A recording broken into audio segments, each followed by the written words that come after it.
Thank you, Mr. Speaker. It is an honor for me today to take the floor at second reading to present the content of Bill C-568. I am proud to be the sponsor of a bill to provide long-term care to our veterans who have been honorably discharged from the Canadian Forces. This bill deals only with former Canadian Forces members and would not give rights to their family members or to the RCMP members. When the bill was introduced on January 28, 2014, I had the opportunity to point out that too many of our young heroes, in particular those who served in the difficult Afghanistan arena, came back physically and mentally injured, and too many of them lost their lives. Our military personnel in Afghanistan dealt with the most extreme situation, but our military personnel who have worked in peacekeeping operations since 1953 have put their lives in danger to provide security for threatened civilian populations, whether they were in Cambodia, Congo, Egypt, Cyprus, the Golan Heights in Syria, the Persian Gulf, the Balkans, Somalia, Rwanda, Haiti, East Timor, Ethiopia, or Eritrea. Our soldiers have worked hard to help those who had no one else to help them and protect them against human folly. What we need to understand is this bill does not amend an existing act, that is the Veterans Affairs Department Act, but it creates a new act that would require the government to take action so that former Canadian Forces members who meet the military occupation qualifications and have been discharged honorably at the end of their service have access to long-term care under the regulations. Probably during the second hour of debate, I will have an opportunity to go into detail about the regulations, but right now I will say that these regulations govern all types of care for our veterans. In order to understand why the NDP feels that we need to reform the classification system at Veterans Affairs Canada, we need to look back in history a bit.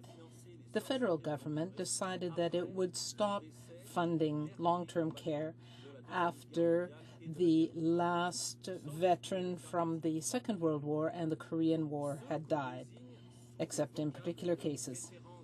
Those that we tend to call modern veterans, that is, those who served after 1953, would not be eligible for the federal program under the regulations for veterans' health care. The reality today is that the oldest veterans who served just after 1953 were born in the 1930s, even the 1920s, and they are now over the age of 80. Some of them are starting to need long-term care. The federal government, through Veterans Affairs Canada, has some 40 types of 40 facilities, across Canada. The last federal hospital, which is St. Anne's Hospital in Quebec, is the last to be transferred and to provincial jurisdiction, and after that there will be no federal institutions for veterans. And as a result, provincial governments will be in charge of all of these facilities. The system, therefore, is changing, and in future the provinces will be in charge. What we are asking for is for the federal government to change the way it classifies veterans and to implement a system so that those who have served since 1953 have the same quality of care as their predecessors. I would like to quote, Mr. Speaker, an excerpt from a witness, Mr. Guy Perron, who appeared before the Veterans Affairs Committee. And he talked about the eligibility for care. He said that the complexity and the difficult criteria under these regulations make it difficult for people to have access to the program. For years, veterans have been classified according to when, where, and so on they served. Veterans Affairs Canada has 18 different types of groups for veterans. So it could be, in the case, though, of RCMP members, they do not have to qualify according to where and when they've served. It is rather just the type of service, and that makes sense. It's a very persuasive argument. It makes sense. And he adds, Mr. Guy Perron, who is the ombudsman for veterans, the access and eligibility should depend on the type of injury and illness. It should be the same for all veterans, regardless of when and where they served. The types of the classification that is now used means that there are people who are not veterans in the same sense as others. We think that the fact that they have served honorably is what should count. So this is what my bill looks to fix. So as we have just said, with regard to long-term care, this system is not easy to understand.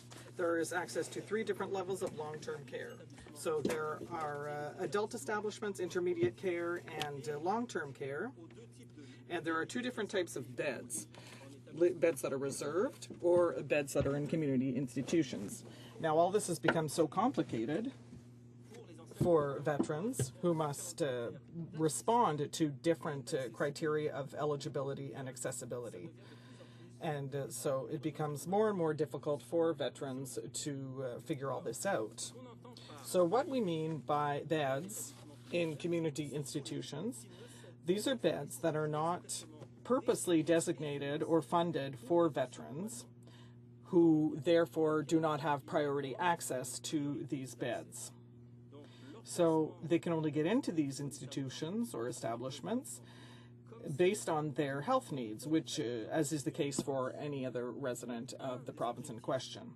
So one of the purposes of this bill is to give priority access to beds in community establishments, which represent currently 2/3 of the 9,000 beds that are currently occupied for eligible veterans under certain criteria, for example, veterans who have served overseas. Now, we talked about the Conservatives who always stand up and say that they are there for our veterans, but really, in reality, they've often been criticized for their lack of support for veterans. That's true for Conservatives, and it was also true for the Liberals. Because with regard to services to veterans, if we look back, then it was the Liberal government under Jean Chrétien which cut the most from veterans' benefits with regard to funeral fees. In 1995, the Liberals reduced the deduction for surviving spouses from $24,000 to $12,000. Now, when the Liberals were in power, they also reduced the funding for Veterans Affairs Canada for 5 years in a row. So, Mr. Speaker, I think this bill is an excellent opportunity for the Liberal members to send a positive message to our veterans by saying that they do not to want to go back to the errors of the past, but on the contrary, that they are prepared to support them. So obviously, when we table a private member's bill, we have to talk about any costs that might be incurred by the bill.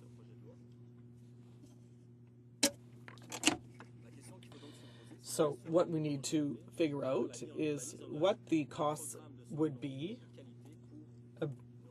that would be incurred by putting in place a long-term care program for Canadian veterans.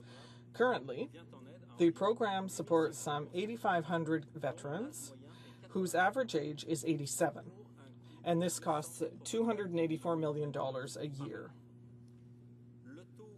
The usage rate of this service is 9% for veterans from the Second World War and 2.74% for those who fought in the Korean War.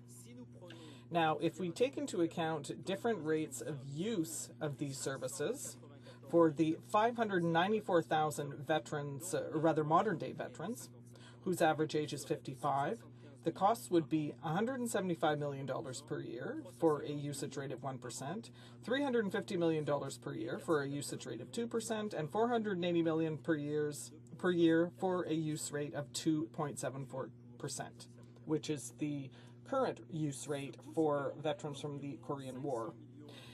This additional cost of some $500 million per year is, in my opinion, extremely reasonable, given the tremendous sacrifice that a great country like Canada has asked for from its veterans. So to close, Mr. Speaker, I would say that for all the reasons that I have set out, I would urge all members in this House to support our modern-day veterans by voting in favor of Bill C-568 at second reading so that it can be sent for study to the Veterans Affairs Committee.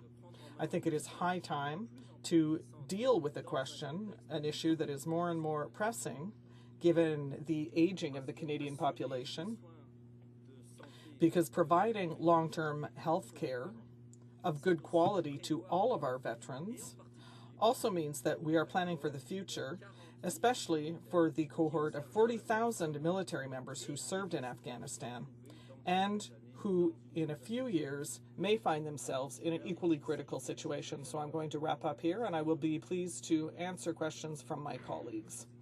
Thank you very much, Mr. Speaker. Thank you, Mr. Speaker. So this is always the same question that we hear from the government side. It is the question they always ask, which says, which is basically, why did you vote against measures, some of which are good, when we're voting on an overall budget? So the parliamentary secretary knows full well that when we vote on a budget, it is a series of measures that concerns a great number of sectors, and that is true for a budget. And it is even more true when a government, and I may be digressing somewhat, but when a government systematically proposes omnibus bills in which it mixes up things that have actually nothing to do with the budget, well then obviously the government is putting us in a position in which we cannot support the majority of the measures, so obviously we have to vote against it. But the image that the Conservatives like to portray is that we have voted against one measure that might have been good. So it's not the government is not being serious when they ask us this question. The NDP has always supported our veterans, and so the government cannot use that as a valid argument to say that we voted against the budget. It's much more complex than that. I have a question.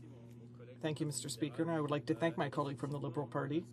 Indeed, what we have seen recently are closings of centres that are near veterans, and that is the difference between the government, which claims that there are Service Canada offices across the country that are able to process veterans' files, whereas the 8 Veterans Affairs centres that were closed were centres that specifically dealt with veterans. They had specifically trained personnel who were there to deal with veterans, for example, when they transition from military to civilian life. So I am seeing a pattern here where the government claims that it stands up for veterans whereas in reality, it's cutting services for veterans, and we can see that clearly with the closure of these centres. Thank you, Mr. Speaker.